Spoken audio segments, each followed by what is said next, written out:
contre, elle s'insurge contre les dernières décisions de la centrale électorale, celle du report des élections dans les 4 circonscriptions électorales, déclaration faite ce jeudi 27 décembre par la coalition Lamuka au cours d'un point de presse.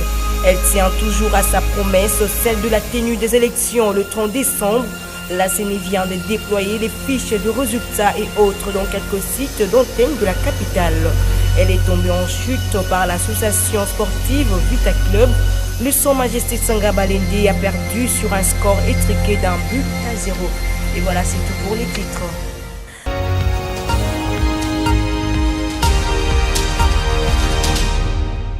Dans cette déclaration rendue publique par Pierre Lumbi, directeur de la campagne de Martin Fayoulou, la coalition Lamuka s'oppose à la décision de la CENI, notamment en ce qui concerne l'organisation des élections sans les circonscriptions de Beni, Butembo au Nord Kivu et de Yumbi dans les Maïndombe.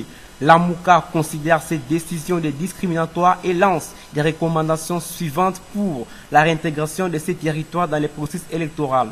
La coalition Lamuka dénonce vigoureusement les mensonges contenus dans la décision de la CENI, consistant à affirmer que les parties prenantes au processus électoral auraient été consultées.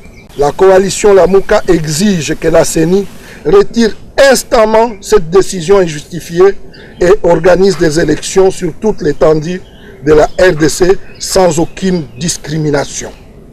3. Le peuple congolais, qui a été très patient, qui a déjà accepté 3 reports, a même accepté que l'échéance dépasse 2 ans, dit maintenant, trop c'est trop. La CENI vient de dépasser la ligne rouge. La coalition Lamuka prend à témoin l'opinion nationale et internationale, en l'occurrence les Nations Unies, l'Union européenne, l'Union africaine, la SADC, la CIRGL, et les interpelle pour qu'elles obtiennent de la CENI la levée immédiate de cette décision susceptible de fragiliser l'ordre et la stabilité dans la sous-région de l'Afrique centrale. Par cette solidarité, la coalition Lamuka demande à tous les Congolais de refuser catégoriquement d'obéir à cette décision qui constitue un ordre manifestement illégal conformément à l'article 28 de la Constitution et lance un appel à une journée ville morte sur toute l'étendue de la République ce vendredi 28 décembre 2018. Notons tout de même que la coalition Lamuka n'attend pas s'arranger sur la voie des boycotts des élections.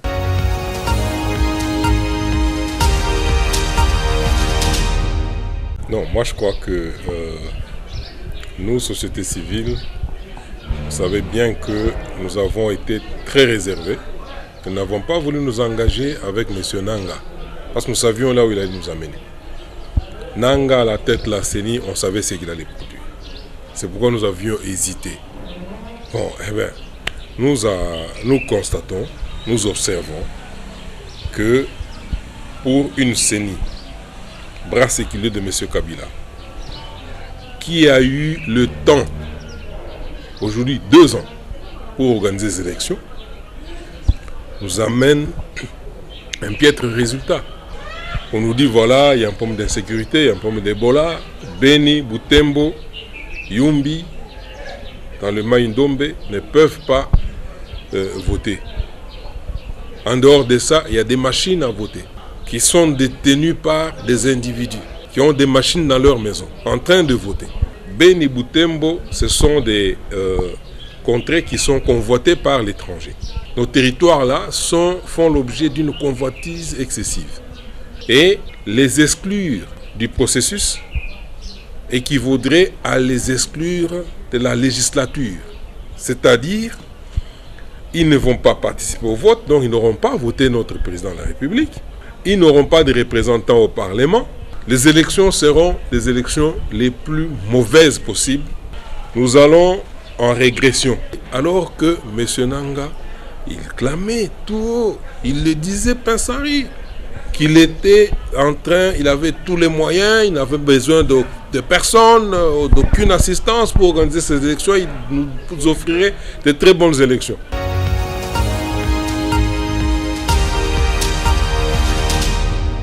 Vous savez, le Congo n'est pas une famille particulière de Corneille Nangaa qui veut manipuler, parce qu'on assiste au théâtre qui n'est pas beau à voir.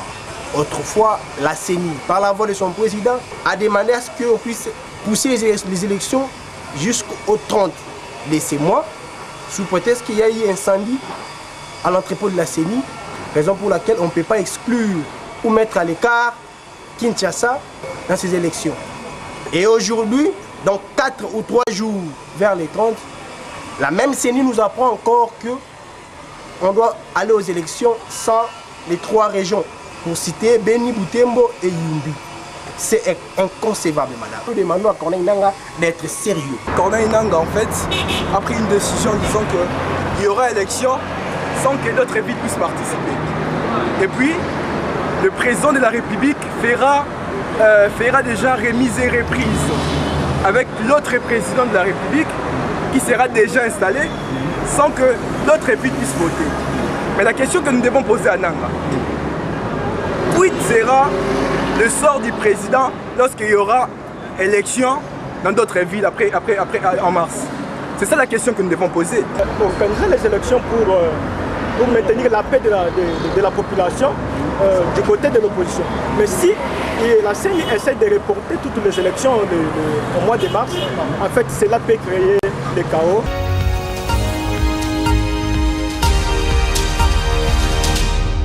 Le candidat Emmanuel Ramazani Shadary a beaucoup de chances, je peux dire même 99% de chances d'être élu 5e président de la République démocratique du Congo, dans la mesure où il est le seul candidat sur les 3 principaux qui étaient restés en lice à avoir battu campagne dans 25 provinces du pays sur 26. Si Kimbuta n'avait pas pris la décision d'interdire des meetings, des clôtures de campagne à Kinshasa, il aurait fait 26 provinces sur 26. Je voudrais procéder par un procès de métaphore en utilisant la logique académique. C'est comme au cours d'une session académique, on a organisé 10 cours pour lesquels les étudiants doivent présenter les examens. Sur les 10 cours, il y a un étudiant qui a réussi à éliminer 9 cours. Donc disons qu'il a réussi dans 9 cours, tandis que les 2 autres poursuivants, l'un a éliminé 6 cours, l'autre 4 cours. Quand on va faire la sommation des points, en tout cas, en toute logique, c'est celui qui a éliminé 9 cours ou celui qui a réussi dans 9 cours qui va obtenir beaucoup plus de points, qui va être le premier parce que les autres n'ont pas pu. Et pour votre information, nous apprenons même qu'il y a un diplomate occidental qui se permet de réunir une partie de notre classe politique dans un hôtel de la place à la Gombe pour financer des opérations de contestation, tout simplement parce que les élections ont été financées par les Congolais eux-mêmes. Je crois que c'est au nom de la souveraineté que cela a été fait, et donc je peux, sans la fausse modestie et sans peur d'être contredit, vous dire que M. Shadary a battu sa campagne de la bonne manière et que ça ne serait pas étonnant qu'il soit élu le 5e président de la République. La preuve, c'est que Bercy, qui est un sondage sérieux dans l'espace médiatique international, l'a donné comme vainqueur de la prochaine présidentielle de la République démocratique.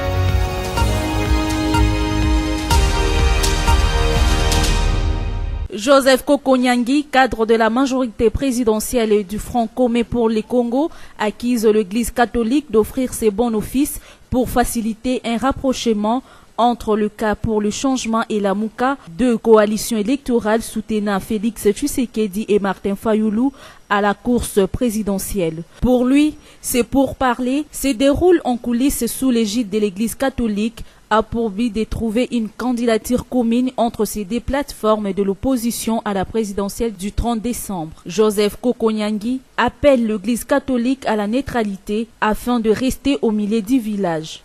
Du côté de la Mouka, on reconnaît les contacts avec la coalition qui soutient la candidature de Félix Tshisekedi à la présidentielle. Pour le porte-parole d'Adolphe Muzitu, Steve Kivuata, Ces négociations entre la Mouka et Cash, sous la médiation de l'Église catholique, visent plutôt à renforcer la surveillance électorale pour la vérité des urnes et non à désigner un candidat commun.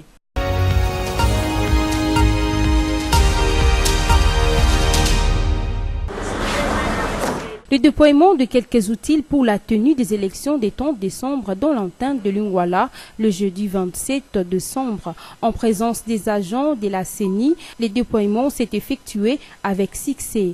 On a noté également la présence de chefs d'antenne de Lingwala qui s'est abstenu de tout commentaire à la presse. Signalons ainsi, les matériels déployés à Lingwala seront dispatchés dans des bureaux de vote environnant de cette antenne. Le fiche de résultats de PV, papier duplicateur et autres matériels ayant trait aux élections étaient visibles dans cette antenne.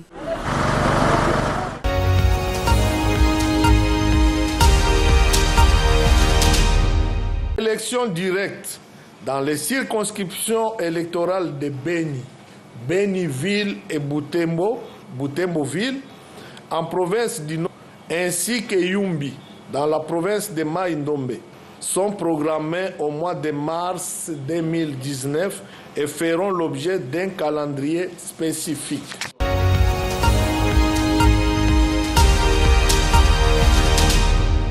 Un mini-sommet des chefs d'État organisé depuis mercredi 26 décembre 2018 au Congo-Brazzaville sur la sécurité en Afrique centrale et australe, mais essentiellement consacré à la situation en République démocratique du Congo et passé en revue à la situation sur la paix et la sécurité dans la sous-région. Et ils vont débattre également sur les processus électoraux en RDC, a déclaré le secrétaire général des Affaires étrangères de la République du Congo. À savoir que les sommet a commencé en huis clos en présence de plusieurs présidents, notamment les présidents du Congo-Brazzaville, de l'Angola, ainsi que les présidents des Zambie et les autres. En revanche, 3 pays qui suivent de près la situation en RDC sont représentés à des échelons inférieurs, entre autres le Rwanda par son ministre des Affaires étrangères et l'Ouganda à l'Afrique du Sud par les diplomates. À noter que la Commission électorale nationale indépendante a annoncé à Kinshasa que les élections présidentielles, législatives nationales et provinciales du 30 décembre seraient reportées en mars dans des zones de conflit à Beni, Butembo à l'est ainsi que Yumbi à l'ouest.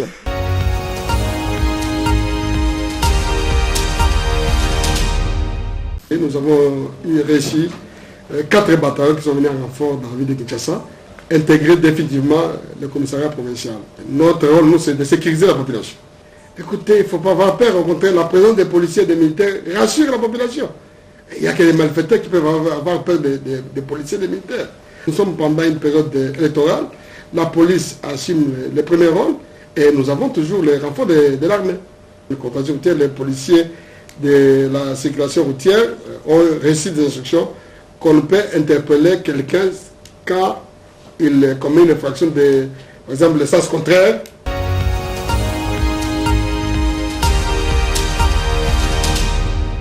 Les Sa Majesté Sanga Balene de Mboujima étaient l'hôte de l'association sportive Vita Club de Kinshasa ce jeudi 27 décembre pour le compte de la 5e journée en retard du championnat national. Avec une ferme détermination sur la pelouse du stade Kachala Bonjola, les poulains de Florent Ibengue ont battu les 100 et or 1-0. L'unique but de cette rencontre était l'œuvre de Kazadi Kasengugi Zadio à la 18e minute sur une passe bien servie par Dido Bafola. Grâce à sa victoire d'1-0, l'Asvel Club consolide sa 2e place au classement pour 12 matchs joués, 28 points juste après le TP Mazembe qui a déjà clôturé la phase aller avec 48 points en 15 sorties. Alors que le DCMP est classé 3e avec 24 points, 11 matchs joués, et les Sa Majesté Sangabal se recale à la 4e position avec 22 points en 12 sorties. Notons ainsi l'organisateur du championnat national prévoit pour le 31 décembre 2018 les grands derbys de la capitale qui mettra aux prises le DCMP face à l'Asvel Club.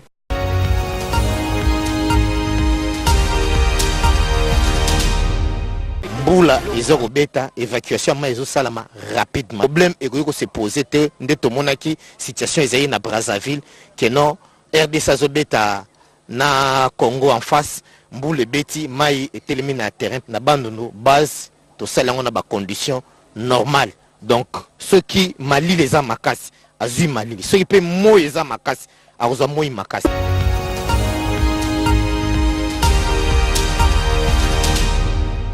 Elle s'insurge contre les dernières décisions de la centrale électorale, celle du report des élections dans les 4 circonscriptions électorales. Déclaration faite ce jeudi 27 décembre par la coalition Lamouka au cours d'un point de presse. Elle tient toujours à sa promesse, celle de la tenue des élections le 30 décembre. La CENI vient de déployer les fiches des résultats et autres dans quelques sites d'antenne de la capitale. Elle est tombée en chute par l'association sportive Vita Club. Le Son Majesté Sanga Balendi a perdu sur un score étiqueté d'un but à 0. Et voilà, c'est fini complètement pour ce jour-là. Restez branchés sur votre chaîne. Retrouvez Clarisse Tibanda demain pour la grande édition. Au revoir.